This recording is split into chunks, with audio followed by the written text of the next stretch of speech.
I usually play a minor role or a cameo, recurring person, but last year I kind of got stepped into the lead actor role. I had probably the least amount of lines, which was easy for me because then I could just react to everything. But I remember this little scene where I was like, man, I probably have to say something. I have to react to this situation. And then I realized my reaction was just going to be visual. Is that, yeah. And it's you trying to respond, but you are at a loss of words. Yeah, that was exactly what the situation was. And it was just one of those, like, I'm just going to sit here and react to that feeling. And that made much more sense than having to say a line that, who cares what I said? You know, it probably wouldn't have been, I mean, it might have been that funny ad-lib line, I don't know. But, you know, in the end, I found sometimes I'm just kind of going with it. George Cron always says, fantasize, you know, put yourself right in that situation and find inspiration in your own life. And that's been most effective for me. We all have a voice. We have this story that we'd like to lift up and share with everyone. What is something that inspires you and has inspired you the most to get here to tell stories like this? You know, recently, Paul and I have been perusing like staff pics on Vimeo, and there's just like a lot of really cool stuff that's just really visually inspiring. Yeah. That we've just been kind of trying to take into account in our approach this year. Well, that's kind of how the team kind of progressed. You know, the first year that we entered, our film was just not nearly as good as some of the other participants, and it's just reaching that new bar every year that we really strive for. So seeing what people are doing in the professional world is a huge inspiration for that on top of that. Yeah.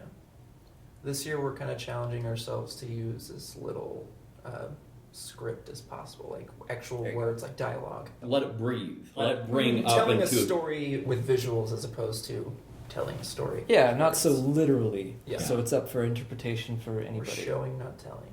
Yeah. And It plays well in foreign markets too.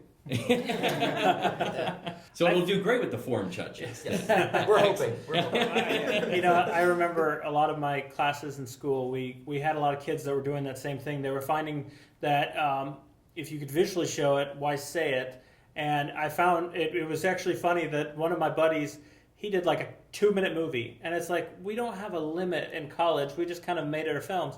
And they made this like 2-minute movie, all one shot, all tracking, following this one character, like as minimal dialogue as possible. And I'm like, wow, that was interesting.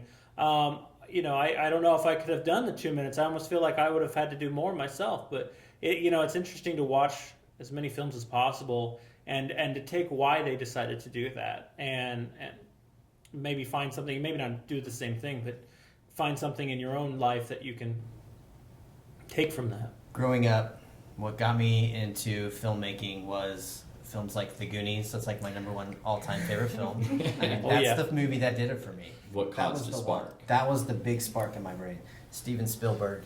Was it the story? Was it everything? Everything. The story, the sets. And I'm like, was that pirate ship real? How did they do that? And then, of course, you know, I wanted to get more of the backstory. I wanted to be friends with the real Goonies, you know. And you wanted to be a Goonie. Exactly. That's exactly. And then, you know, as I got older, my parents noticed that, like, this spark in me didn't die. And I got my hands on a camera, I think at age 8 or 9, and I was doing trick videography that young with it. And they're like, my uncle called my parents going, what the hell's your kid doing with my camera? He's making himself disappear all over. So my parents remember on my Christmas, they got me a video camera of my own. And the rest is history. And I remember in high school, I would get away with, instead of having to do reports, I would go, hey, can I make like a video instead? And he's like, well, let's see. Well, of course, I'd make a comedy video. It'd be super easy. And I would pass with an A+ because the whole class is laughing and the teacher loved it. And it just continued from there. It's never died. Paul, what would you say is yours? Honestly, it kind of started the same way. You know, got a camera whenever I was in middle school. It was just a point and shoot, honestly, but it recorded video. And me and my best friend at the time, we just got together and started making these stupid videos that nobody ever saw, you know, but it was still cool just to make something and, you know, enjoy it time after time.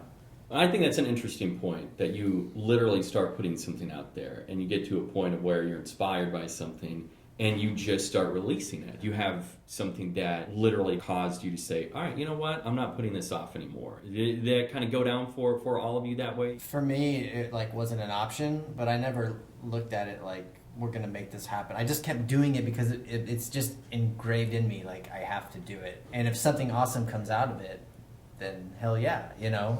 But It sounds cheesy, but it's like part of your DNA. It's who you are. absolutely. Yeah, I think what Yep. drew me to it was I was a senior in high school, and I was listening to music a lot, as moody teenagers do. I gotta ask, what song? What song was it? Oh, let's not what talk time? about that. No? It was actually Switchfoot. Oh, nice. So I don't know. Anyways, but I just like kept like having these, I guess, daydreams is what I would describe it as, while I was listening to these songs. I just listened to them hundreds and hundreds of times, and like, oh, I know exactly how I would shoot this music video. And then, you know, I got to college and I tried a few different things. Like, none of these are what I want to do, so it's time to pick a major, and I don't know what I want to do. And I just thought about what I had enjoyed in my life, and I thought back to like, I ended up making like one music video, and I thought, can people like make a living making music videos? Is that a thing? So I joined the film program, and the rest is You're history. here. Yeah. Awesome.